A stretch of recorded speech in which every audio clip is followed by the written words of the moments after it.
Cuando no la llamo, siempre me hace reclamo. Bienvenidos a Quineo Analítico. Con un nuevo video, en esta ocasión tenemos un invitado especial, Francisco, un egresado en la licenciatura en matemáticas. Sus intereses son el área de matemáticas puras, en concreto, lógica contemporánea y teoría de conjuntos. Dictó recientemente una conferencia llamada Sobre lo que los matemáticos llaman verdad, en la quinta semana de la matemática en su respectiva universidad. Vamos a presentarlo ya directamente al escenario. ¿Qué onda, Francisco? ¿Cómo te encuentras el día de hoy?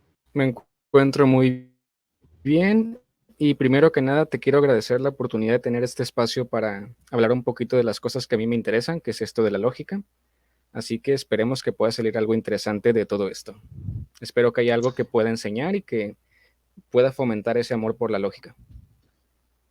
Exactamente, hermano, perfecto. Es un tema interesante, matemáticas, lógica y filosofía. Entonces, pues bueno, vamos a darte ya la chance o el turno para que nos expongas lo que es el tema de este paper. Y pues bueno, ya después vamos a platicar un poquito sobre las implicaciones filosóficas de este paper, este tema y bueno, sobre lo que tú conoces sobre lógica. Así que pues vamos a darte chance para que puedas exponer. Bueno, lo que voy a hacer ahora en adelante es hablar un poquito de este paper que nos había pasado Guineo. La verdad es un paper muy interesante en general. Los tantos papers que me ha pasado Guineo me han abierto mucho la mente en muchos temas. Pues, por ejemplo, yo anteriormente era mucho de esta perspectiva de que cuando tú estudias las teorías matemáticas es de que sí o sí tienes que irte por teorías que sean consistentes, más por toda esta, digamos, propaganda que tú te puedes encontrar en la divulgación matemática sobre el tema de la crisis de los fundamentos y todo eso. Pero gracias a Guineo fui conociendo otras posturas sobre que hay casos en los que hay teorías inconsistentes aplicadas en la ciencia y pues conocer ese tipo de cosas me ha abierto mucho la mente. Y lo mismo con este artículo, porque incluso cuando estuve haciendo la conferencia fue muy enriquecedor este artículo, porque me permitió entender mucho mejor muchas de las ideas que yo quería expresar. Así que es todo un honor para mí hacer un análisis breve de este paper. Y bien, cabe señalar que no voy a hacer como tal un desglose total de todo lo que te encuentras en el archivo, ¿verdad? Porque eso nos llevaría bastante tiempo, aparte de que hay como que diversos tecnicismos que no creo que sea bueno traer aquí a la mesa. Así que sí, voy a traer las ideas centrales que nosotros encontramos en el paper y voy a ver cómo aplicarlas en cositas que sean más fáciles de digerir. Igual en la lógica. O sea, por ejemplo, el autor lo que hace es trabajar, la autora, lo que hace es trabajar desde la lógica de primer orden. A mí me gustaría ver cómo son las consecuencias desde la lógica de orden cero, la lógica proposicional, que desde luego no es algo que se salga de lo que ella enseña, porque en diversas ocasiones va a hablar de este tipo de cosas. Simplemente yo voy a matizar esos puntos de la lógica de primer orden y posteriormente voy a poner un poco de mi parte para que entendamos mejor este punto. Así que vamos a ello. Creo que todo gira en torno a un concepto muy interesante y es el de la idealización, que quizás algunos tengan duda sobre qué es esto de la idealización, o sea, porque ella también lo llevó al tema de la física, de que muchas veces muchas leyes saldrán producto de ciertas idealizaciones que hacemos, como lo de los gases ideales y todo eso. Pero bueno, vayamos a definir concretamente qué es esto. ¿Qué es la idealización? Sería básicamente ciertas situaciones concretas que nosotros podemos estudiar, tomar representaciones más sencillas de estas que nos permitan ir al punto en ciertas instancias. El ejemplo más sencillo que se nos puede ocurrir es el tema de la Tierra, de que usualmente se le ve como esférica, pero por fines prácticos. Sin embargo, nosotros, ya si somos más concretos, vamos a darnos cuenta de que es como tal un geoide. Igual podemos ir a problemas de física muy interesantes, como el tema de despreciar la fricción del aire, o otro tipo de factores. Que ya si somos un poquito más concretos en el tema de la matemática, creo que tengo algunas anécdotas interesantes por comentar, porque de hecho con una amiga de física he hablado mucho de estas cosas sobre qué entendemos por matemáticas. Y es que yo siempre me pregunté qué rollo con las definiciones que manejaba Euclides, pues tú te puedes encontrar esta idea de que un punto es una magnitud sin grosor, o que una línea es una longitud sin anchura, pero a uno le puede hacer ruido todo este tipo de cosas, porque en la vida real tú no te encuentras algo como eso. Incluso me atrevería a decir que es algo inadmisible en cierto sentido hablar de como una magnitud sin grosor. ¿Qué sentido tiene eso? Y ella me iluminó haciéndome ver algo muy interesante, y es que en sí esto sería como tal una idealización de cosas que trabajamos en la vida real. En estos casos, una idealización de los trazos que hacemos en papel. Por ejemplo, está el tema de las líneas, de que uno puede notar que si usa cierto marcador o otro, cuando traza las líneas van a ser más gruesas, o bien más anchas o más delgadas. Entonces, realmente cuando nosotros hacemos todo este quehacer geométrico, de la longitud, de todo ese tipo de cosas, no nos interesa qué tan anchas son las líneas que dibujamos. Entonces es un dato despreciable. En ese sentido, vamos quitando ciertas características del fenómeno concreto porque para nuestros fines no nos suma ni nos resta. Entonces uno en ese sentido podría echar a volar la mente y llegar a pensar que muchas de las cosas, por ejemplo, que encontramos en geometría o que podemos encontrar en aritmética o incluso en otras áreas más complejas, son idealizaciones de instancias reales. Pero eso es algo que podemos desglosar más adelante, incluso cuando lleguemos a la parte final. En fin. A uno le puede ser interesante cómo se da este fenómeno de la idealización en la lógica. El tema de la idealización en la lógica va a tener mucho que ver con la forma en que respondamos las siguientes dos preguntas. ¿Qué es una proposición y qué hace verdadera a una proposición? La verdad es que hay muchas respuestas para estas preguntas. Pues, por ejemplo, Hating nos va a decir que tiene que ver con intenciones, una proposición. Una proposición vendría a expresar intenciones de resolver una demostración, por ejemplo. O podríamos hablar de lo que dice Kolmogorov, que serían términos de tareas a resolver. Que una proposición expresa una tarea que se tiene que resolver. Pero nosotros vamos a ver que hay enfoques de la lógica que se van a pasar por el arco del triunfo de esta perspectiva y se van a meter a meros formalismos. Uno ahí bien puede pensar que ahí se está viendo una que otra pincelada de idealización, pues realmente el fenómeno de las proposiciones es más complejo. El concepto de verdad no se queda fuera, porque también van a haber diferentes perspectivas sobre cómo se hace la verdad. Y yo creo que aquí es donde se va a poner la cosa muy interesante, porque inevitablemente nos llevará a discutir los principios de la lógica, el principio de identidad, el de tercio excluso y todo esto que ustedes conocen. Y bien, ya si vamos en concreto a lo que nos enseña Gillian Russell sobre las idealizaciones en la lógica, ella aprecia estos puntos muy interesantes en la lógica proposicional. En primer lugar, que el significado de los conectivos lógicos es muy simplista, que es algo de lo que más o menos les he venido hablando, porque uno puede pensar que cuando hablamos de una disyunción, el o para los computólogos,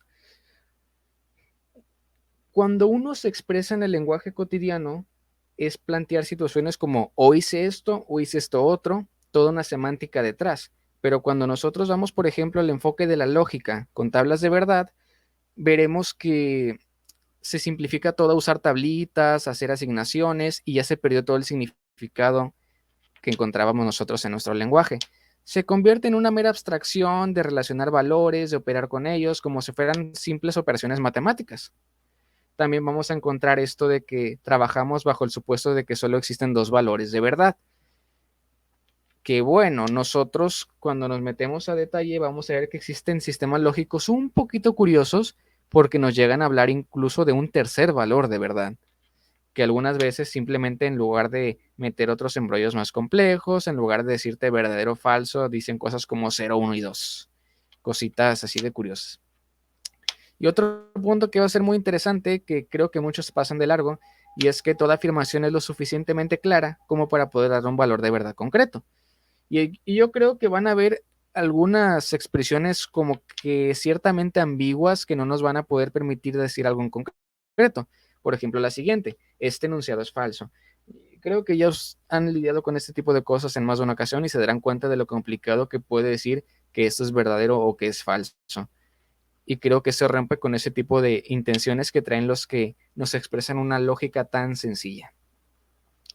Y bien, estas son las primeras pinceladas de lo que ella aborda en estos temas. A mí me gustaría poner un poco de mi parte en sobre cómo hacemos la lógica. Y así que me voy a meter un poquito a lo que cuando cuando hacemos los sistemas lógicos y todo esto, vemos como sintaxis y semántica. ¿A qué me refiero con todo esto?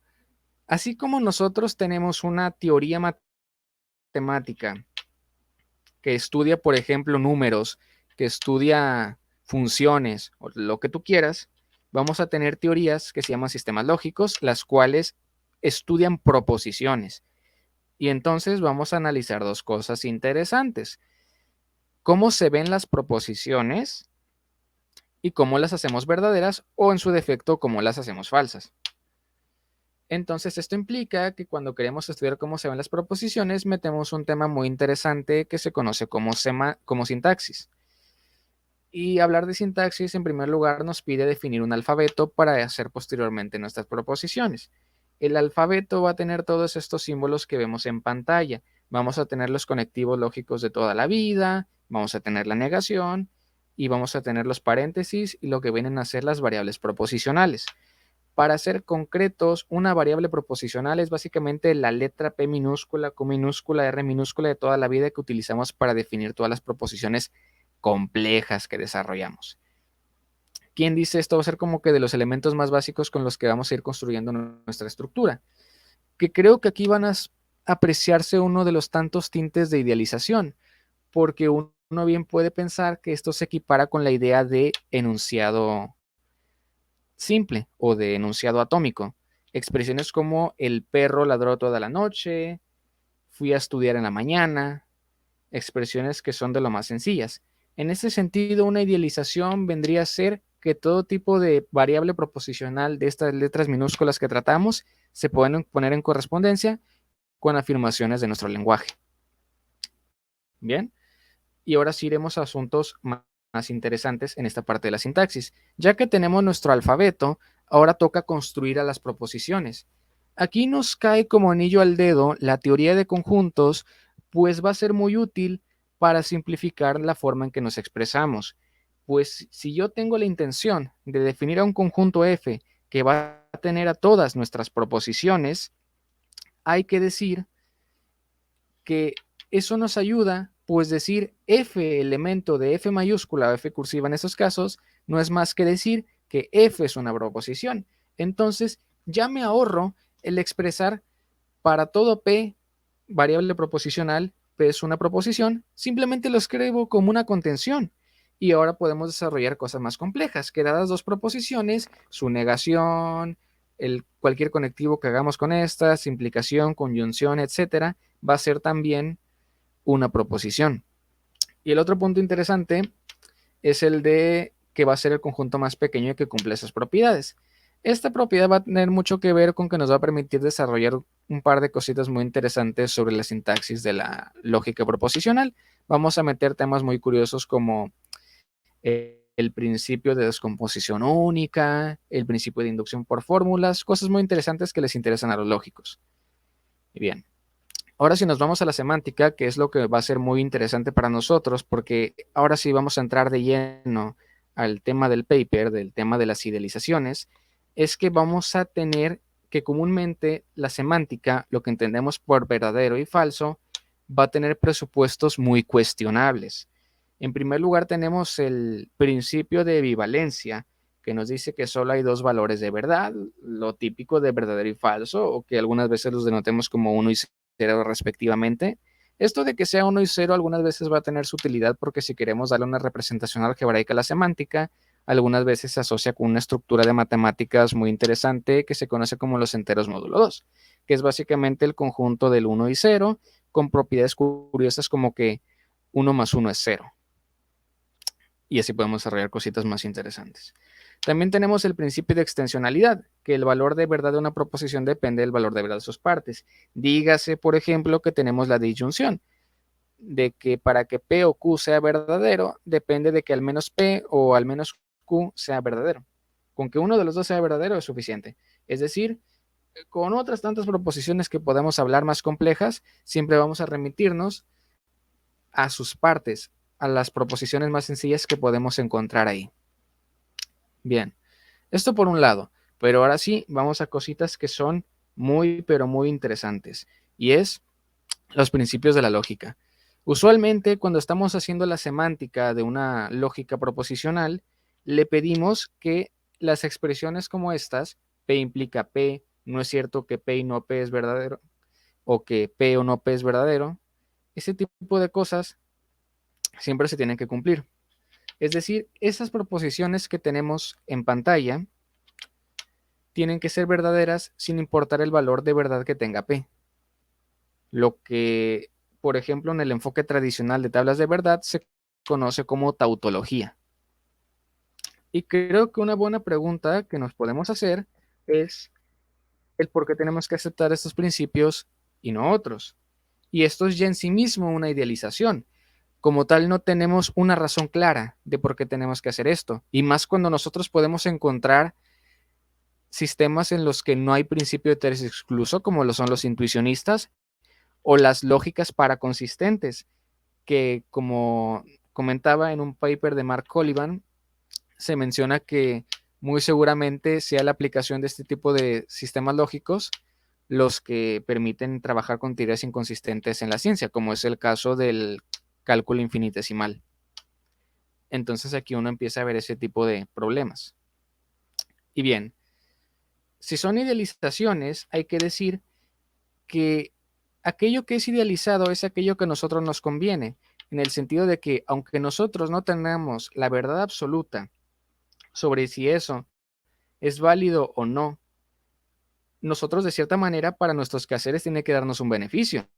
Si lo elegimos de esta forma es porque nos tiene que ayudar para algo. Y sí, esto se ve ciertamente en la praxis matemática, porque nosotros solemos hacer lo que se conoce como demostraciones por contradicción, que esto en última instancia es básicamente pedir que cuando tú tienes, si tú quieres demostrar una proposición Q, el suponer no Q, que eso te lleva a una contradicción, te debería permitir aceptar en su lugar a Q. Pues el que te lleva a contradicciones no Q quiere decir que no es verdadera. Entonces tú aceptas su negación, que vendría a ser Q, ¿no? Eso es lo que parece ser así. El detalle es que realmente no es tan fácil como aparenta, porque cuando nosotros somos más rigurosos con esto, nos vamos a dar cuenta que esto depende en última instancia del principio de tercio excluso. A fin de cuentas, uno puede decir a grandes rasgos que el principio de tercio excluso nos dice que si una proposición es falsa, su negación tiene que ser verdadera. Y entonces esta es como que la idea de la que bebe la metodología de la demostración por contradicción.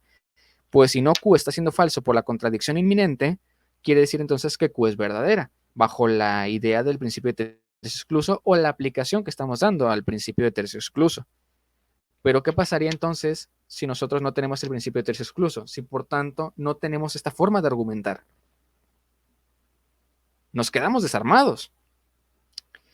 Entonces por eso necesitamos este tipo de sistemas que asumen, por ejemplo, principio de tercio excluso o principio de no contradicción, pues a grandes rasgos nos está permitiendo este tipo de cosas, hacer este tipo de metodologías. Y bien, el tema de la semántica es tan pero tan variado porque nosotros podemos encontrar tantos enfoques. Podemos encontrar esto de las tablas de verdad o podemos encontrar el enfoque de Hayting que consiste en que, como yo comento, que si una proposición expresa algo que debe ser demostrado, la forma de validarlo es con las demostraciones. Este tipo de ideas, aunque parezcan cualquier cosa, son puntos de partida que van a repercutir en el tipo de principios lógicos que tú consideres.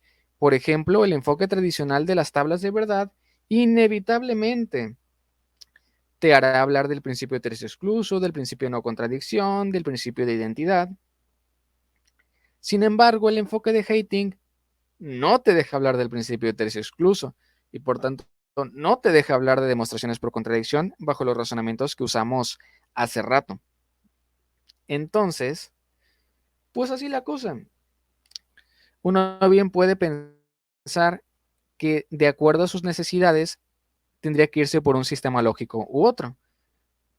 Porque, por ejemplo, para el quehacer matemático tradicional que uno puede encontrar en la universidad, en la licenciatura, necesita ese tipo de metodologías, por lo que necesita que su sistema lógico tenga ese tipo de principios. Y por ello uno puede interesarse por ese tipo de semántica. Y en general creo que están haciéndose muchas ideas un tanto curiosas aquí.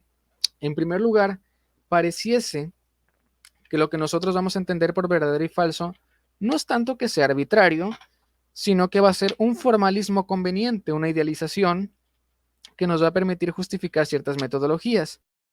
No es tanto que por azar del destino, por la infalibilidad de Aristóteles o lo que tú quieras, tengan que aceptarse esas cosas, sino que nosotros las tenemos que aceptar porque es lo que jala en la práctica. Es como siempre hemos hecho las cosas. Entonces, es mejor moverse por allá. Igual, uno, en gran medida, cuando necesita la aplicabilidad de ciertas teorías como las inconsistentes, va a tener que acudir a otro tipo de lógica que le permita abordar esto. Gracias. Muy bueno, creo que el tema del artículo, tu exposición estuvo súper interesantes.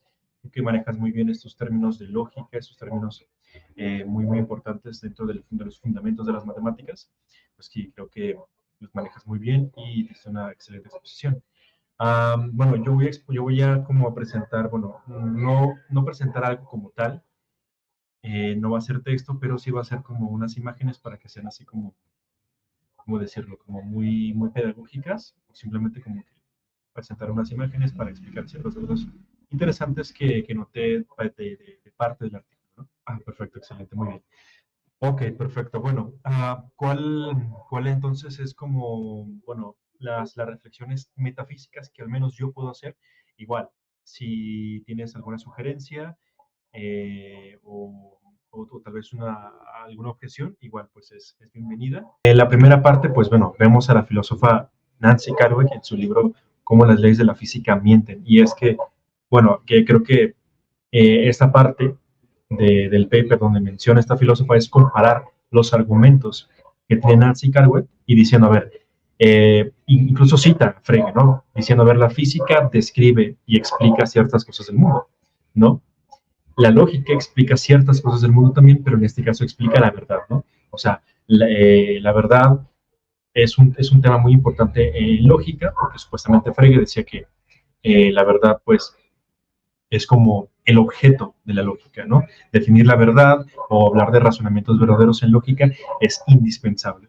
Entonces, los argumentos de Cartwright son básicamente de, a ver, como las leyes de la física, por ejemplo, la ley de los gases ideales, trabaja con ficciones o trabaja con objetos que, por así decirlo, bueno, que son ficciones que no tienen nada que ver con el mundo. Y esto lo justifica en la introducción del artículo, mencionando, ¿no? Y ya vamos a pasar a este libro, que está aquí, no sé si se ve, ¿no? Sí, es este, Matemáticas y Representación Científica, ¿no? Ahí Christopher Pincock lo que hace es postular una teoría sobre cómo explicar la efectividad de las matemáticas o por qué las matemáticas son tan útiles, porque son, pues sí, tan útiles, porque funcionan tan bien, ¿no? En la ciencia. El punto es que las matemáticas son como un mapa, ¿no?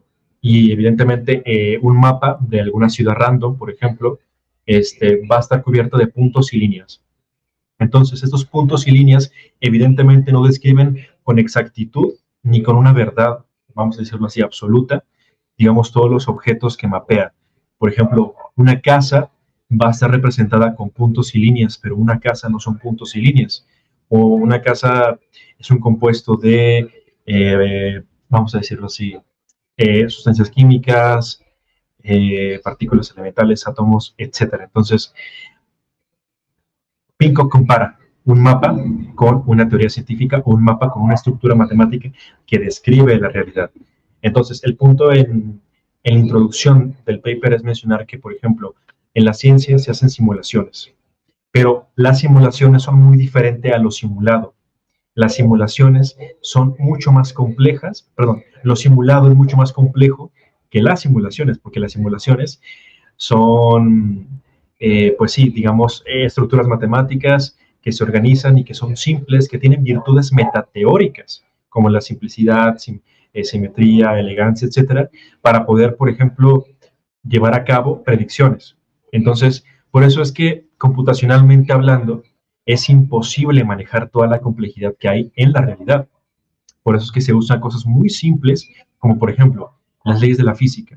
Las leyes de la física se expresan comúnmente en estructuras matemáticas. Y de ahí esas estructuras matemáticas nos llevan a hacer predicciones, retroducciones, que serían inferencias, ¿no? Hacen un trabajo inferencial las matemáticas. Entonces, el punto es que la simulación es muy simple, tanto en física y en lógica.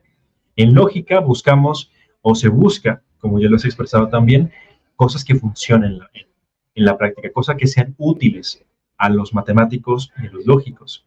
El punto es que a los científicos también, digamos, le importa esta cuestión, la simplicidad. Les importa la simplicidad y que sea computacionalmente manejable. Por eso es que esta cuestión de que, o sea, se ha llegado como a la conclusión. Hay proyectos como el de Hilary Putnam, que intenta como reducir, o bueno, no recuerdo muy bien, pero era como reducir las ciencias especiales a la física, pero como que infiere que es computacionalmente imposible, y es por eso, ¿no?, que nuestras herramientas computacionales y matemáticas no pueden hacer ese trabajo de describir absolutamente la realidad, ¿no? Porque es una complejidad. Ok, eso es más o menos lo que tenía que decir. También tenemos a Mark Olivan, que tú mencionaste a Mark Olivan, y ahorita quiero cambiar de pantalla porque hay un paper también interesante de tener. Vamos a ver. Aquí está. Es el que leyó también nuestro amigo Francisco, ¿no? Igual tiene muchos textos sobre las inconsistencias de las matemáticas. De hecho, en el capítulo, vamos a ver, ¿qué capítulo es? En el capítulo 7 de Introducción a la Filosofía de las Matemáticas, es que es un librazo de filosofía de las matemáticas, pues habla sobre la inconsistencia de las matemáticas, ¿no? Y cómo las inconsistencias, incluso en la ciencia, son indispensables. O sea, son ciertos casos de inconsistencia matemática que ayudan, digamos, a que la teoría científica sea empíricamente adecuada, ¿no?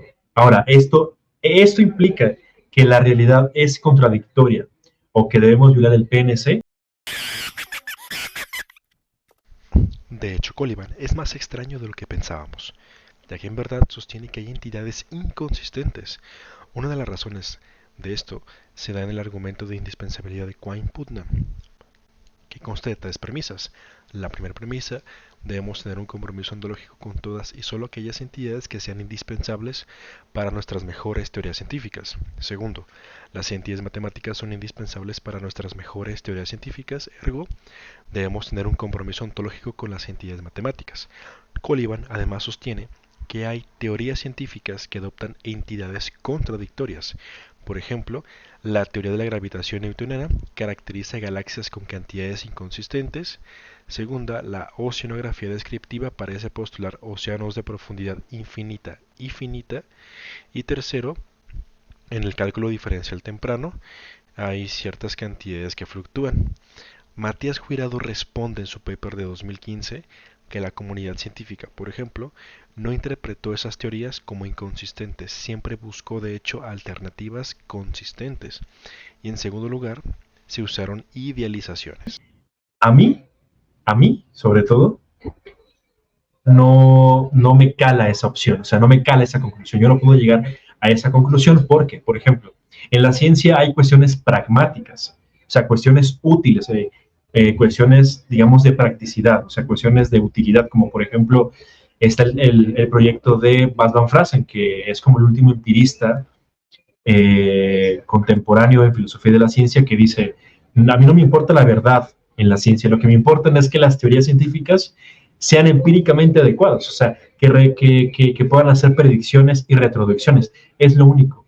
¿sí? Por tanto, las teorías científicas deben ser útiles en eso, deben ser útiles en predecir, útiles en inferir, cosas que tienen que ver con lo o sea, cosas observables.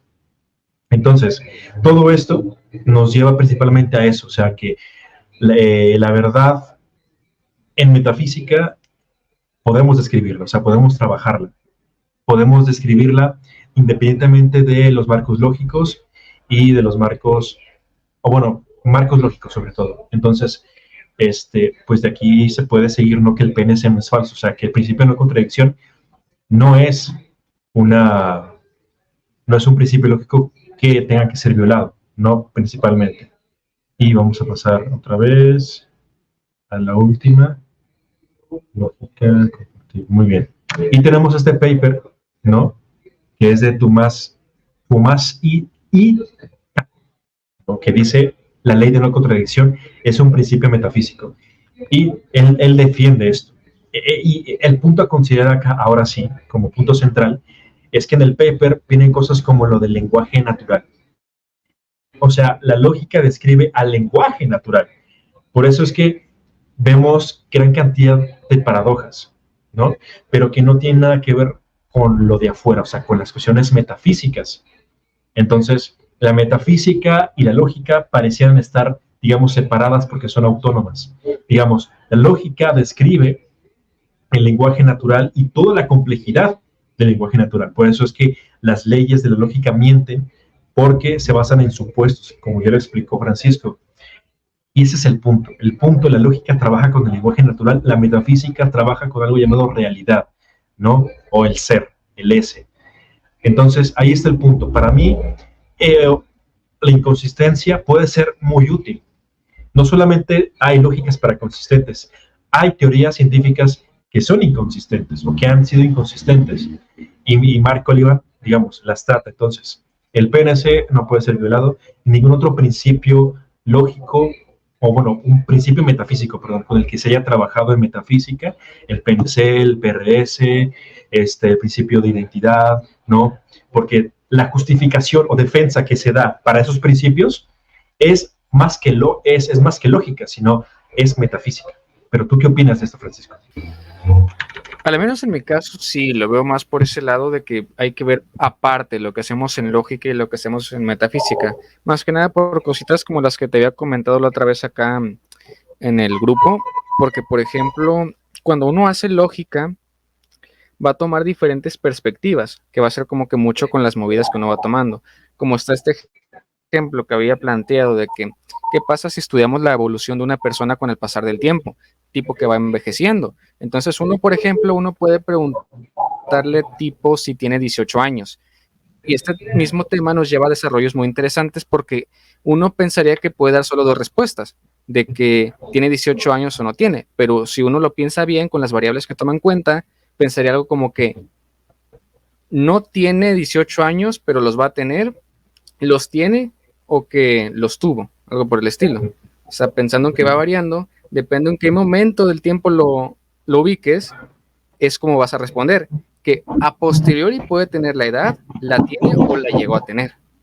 Entonces, en este enfoque, si te checas, estamos rompiendo con el principio de bivalencia. Ya no son dos respuestas las que tú puedes dar, ahora son tres. O podemos encontrar estos desarrollos como el de hating, de que cuando tú te enfocas en la demostración, tú vas a tener esto de que ya no va a ser cierto esto de que P o no P es verdadero, porque la historia de la lógica te va a decir muchas veces que hay ciertas proposiciones que tú no puedes demostrar y su negación tampoco. Entonces, tú no puedes hablar de la demostración de P o no P. Entonces, no hay principio de tercio excluso. En ese sentido, por tomar en cuenta que hay ese tipo de supuestos de acuerdo a los intereses que tengamos nosotros, yo es como pienso que son ciertamente como si fueran lógicas virtuales o algo por el estilo, o sea, poniendo en contraposición con estos enfoques metafísicos que se le puede dar a los principios. Sería más como la lógica del papel, si tú lo quieres ver así, que sería esto mismo de, digamos que matematizar esto en la máxima expresión, de volver una cuestión de símbolos del papel con la que tú puedes jugar, de qué pasa si tomo este supuesto y no otro. Esa es mi perspectiva, ciertamente influenciado por todo esto del formalismo y ese tipo de ideas. No sé qué opinas. No, me parece excelente. Por ejemplo, ¿tú qué opinas de la paradoja del mentiroso. O sea, ¿se resuelve, digamos, con algo así lógicas para consistentes? ¿O crees que, bueno, como, no sé si has visto como soluciones o qué sabes sobre esto? Es cositas como esto de lo de que el enunciado es falso y eso, ¿no? De que de cierta manera te Exactamente. lleva a la autorreferencia. Esas cuestiones son ciertamente de lenguaje y de hecho cosas como las que desarrollé en las diapositivas, esto de hacer un lenguaje de la lógica y todo esto ayuda a resolverlo. Hay otros enfoques también que te permiten ir construyendo de a poco reglas para tú hablar de verdadero y falso, o sea, silogismos, básicamente. Entonces ese tipo de metodologías te ayuda a evitar ese tipo de cosas, más que nada porque no es tanto que tú lo resuelvas así tal cual, sino que más que irte por el camino de la tormenta, simplemente te vas por el camino soleado, simplemente haces cosas que ya te hacen irte por la tangente, sin necesidad de enfrentarte a ese tipo de antinomias.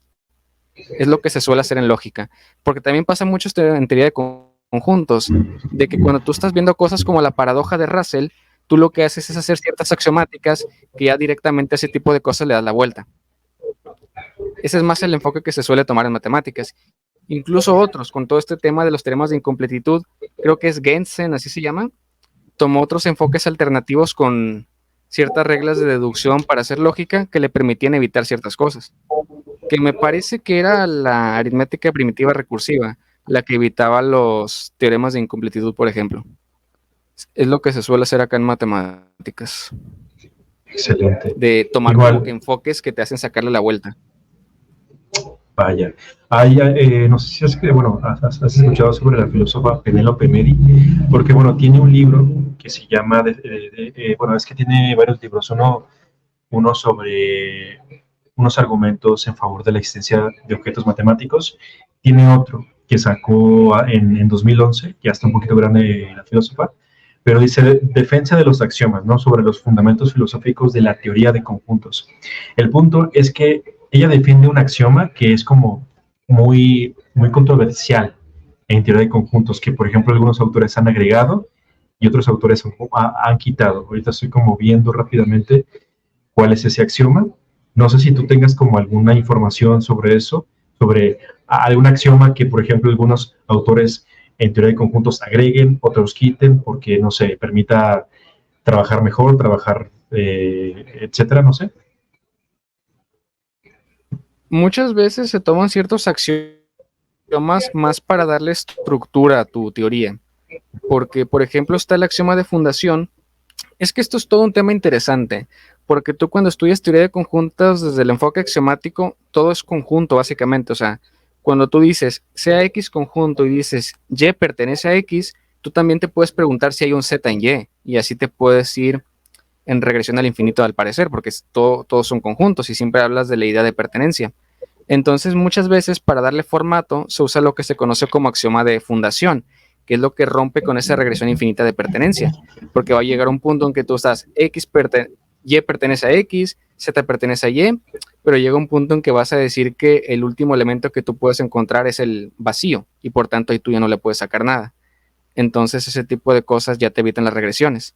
Más que nada ese tipo de cosas se utilizan para dar formato, más para todo esto de la construcción de modelos, porque una razón por la que uno suele estudiar la teoría de conjuntos es porque en teoría tú lo que tienes comúnmente en matemáticas es una teoría para números, una teoría para otras cosas y siempre tienes que tener axiomas para trabajar.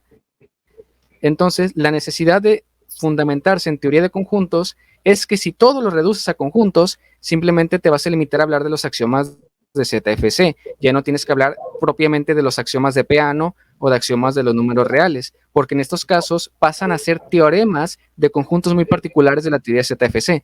Por ejemplo, los axiomas de Peano vendrían a ser teoremas que tú puedes hacer de unos conjuntos muy interesantes que se conocen como conjuntos inductivos acá en la teoría de conjuntos. Eso es como que lo especial. Entonces, si uno tiene este enfoque de que todo se tiene que volver conjuntos, ese tipo de axiomas como el de fundación sirve para darle un formato especial a los modelos con los que trabajas. Vaya, súper interesante todo este tema, la verdad. Pero bueno, igual pues mi conclusión al menos puede ser esa, ¿no? digamos, el quehacer matemático, el quehacer del lógico, pues es muy diferente del quehacer del metafísico, ¿no? Y por eso es que podemos hacer una distinción entre principios metafísicos y principios lógicos, que pueden ser, o sea, bueno, como ya hemos dicho, ¿no? Podemos trabajar con la inconsistencia, podemos hablar de lógicas paraconsistentes, ¿por qué? Porque son útiles, principalmente son útiles, ¿sí?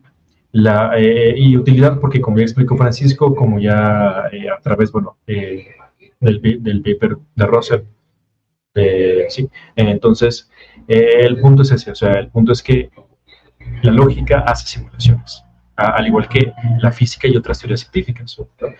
A partir de ciertas leyes que simulan, ¿no? O que toman ciertos supuestos o ciertos objetos que son básicamente objetos ficticios. Y estos objetos ficticios ayudan a organizar mucho mejor la información y ayudan a hacer predicciones, ¿no? A hacer que la teoría sea empíricamente adecuada. Y la lógica hace lo mismo, pero explicando que el lenguaje, bueno, sí, el lenguaje y sobre todo el lenguaje natural.